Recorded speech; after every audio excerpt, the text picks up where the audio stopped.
Chairman Pakistan علماء council حافظ طاہر اشرفی کا کہنا ہے کہ یہ تاثر پھیلایا جا رہا ہے۔ مدارس کے معاملے پر علماء آمنے سامنے ہیں، لیکن ہم ایسا کچھ نہیں چاہتے، سب کا احترام کرتے ہیں۔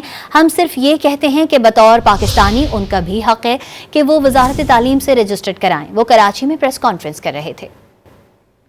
تاثر پھیلایا جا رہا ہے کہ علماء یا مدارس کے دو طبقے آپس میں آمنے سامنے ہوں گے، بالکل ہم کسی کے آمنے سامنے نہیں ہونا چاہتے۔